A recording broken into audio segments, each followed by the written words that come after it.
Welcome to Diplomatic Channel. I am Amarachi Ubani. This week we're in the U.S. capital, Washington, D.C., where finance ministers are meeting to discuss global economy, Nigeria in particular, and they're also talking about how global crisis affects the global economy. Stay with us on Diplomatic Channel. We'll be right back. As far as I know, I think there is later. It happens every year at different locations around the world. This year, the World Bank-IMF spring meetings took place in Washington, D.C.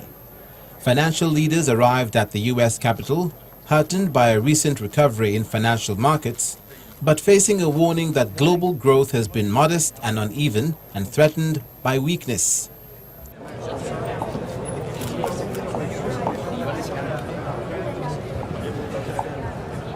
During a press conference on Thursday, Managing Director of the IMF, Christine Lagarde, called for more cooperation amongst global economies and pledged to help IMF members meet economic growth objectives, including devoting more resources to protect vulnerable countries.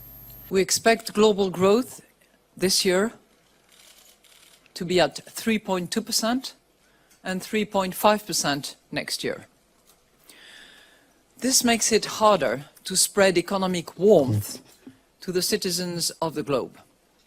And it is not enough to lift living standards, reduce debt, and create sufficient opportunities for the nearly 200 million people around the world who are officially unemployed and looking for a job. Among reforms to be considered will be a greater use of its special drawing rights, the fund's unit of account, which will include the Chinese yuan later this year in its basket of currencies.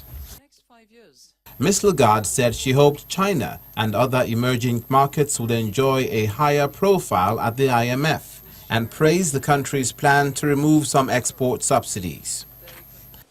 In the next 5 years, I would hope that all currently underrepresented economies whose share in the IMF does not mirror their contribution and their participation in the global economy as we measure it by IMF criteria, that all these countries will be better represented and that we will be a better mirror of the global economy with their respective contributions. Based on our limited experience, within the scope of what the IMF is supposed to do, we have with China a serious and solid partner which has, as far as our IMF is concerned, always wanted to play by the rules and which seems to be determined to follow that course of action. And if that happens, it's a clear indication that decisions made in relation to export subsidies are actually implemented. That's good. She also said the threat of Britain leaving the European Union represented a serious downside risk to global growth, capable of spreading widespread uncertainty. We believe that the risk of exit of the United Kingdom is a serious concern, that if anything is causing uncertainty, as is indicated actually in the growth forecast for the UK, if that was to happen, the uncertainty would not disappear, because clearly the continued relationship with other countries in the European Union would be at risk and certainly debated for a period of time. It's been a long marriage between members of the European Union, and it's really my personal hope that it doesn't break.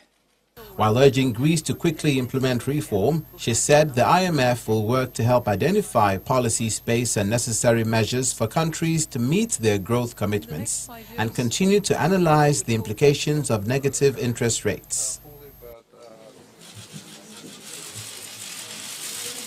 World Bank President Jim Yong Kim had earlier that day painted a grim economic portrait of the world economy. Because of the weak global economy and because of global challenges, the demand for our services has never been higher outside of a crisis period. We project that we'll provide more than $25 billion in loans this year to middle-income countries. That's $10 billion more than we had projected. Including this year's projections, World Bank lending will top $150 billion in the last 4 years, more than any other 4-year span in the World Bank's history in a non-crisis period. He said donor countries in the Middle East may not be able to sustain financial contributions to humanitarian needs of refugees from the Syrian civil war because of low oil prices, though it rose a bit higher this past week. I've heard estimates for the cost of rebuilding Syria that reaches 150, 180 billion dollars just to get them back to the levels that they were before the war. And what you mentioned is very important, that the low price of oil has really now had an impact. I mean, we're following the oil-producing countries in the region very closely, and what we learn is that while the cost of production of oil may be low, what's worrisome is the cost of the price of oil that these governments need to reach fiscal balance. In other words, what price of oil do they need to not go into fiscal deficit?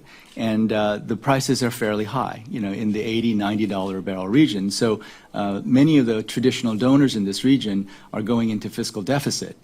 He also said the World Bank and regional development banks would need to play a bigger role by using their balance sheets to tap international capital markets.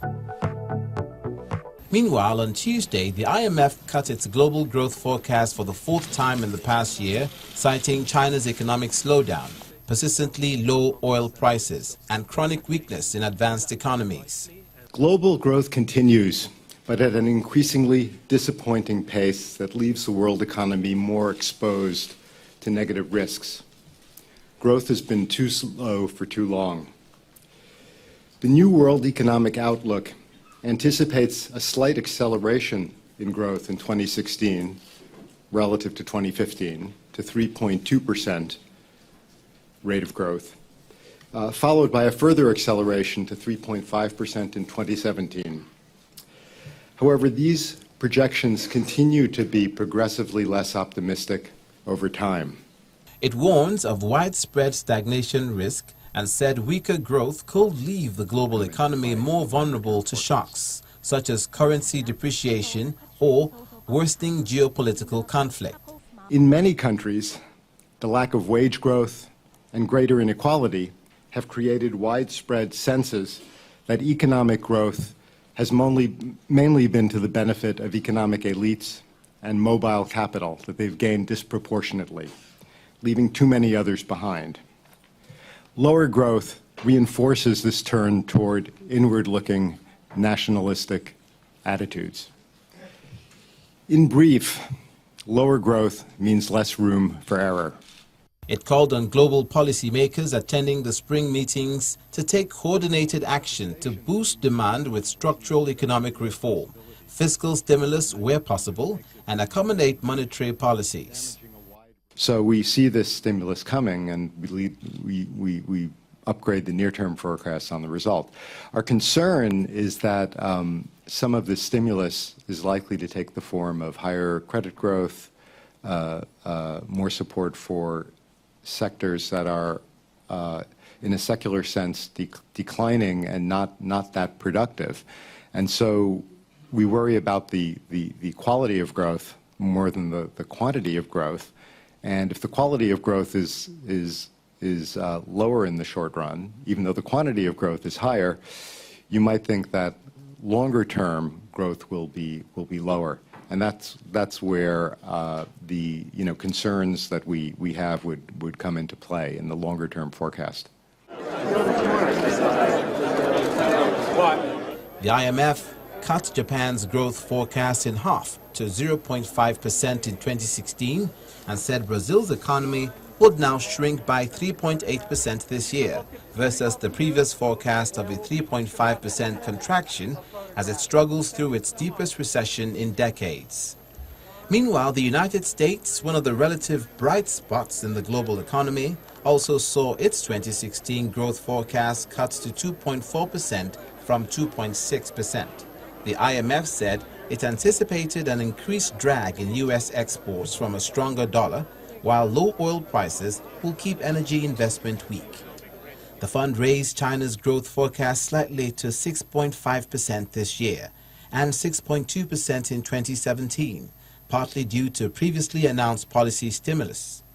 But the IMF says it still expects China's growth to continue to weaken as it transitions to a consumer-driven economy.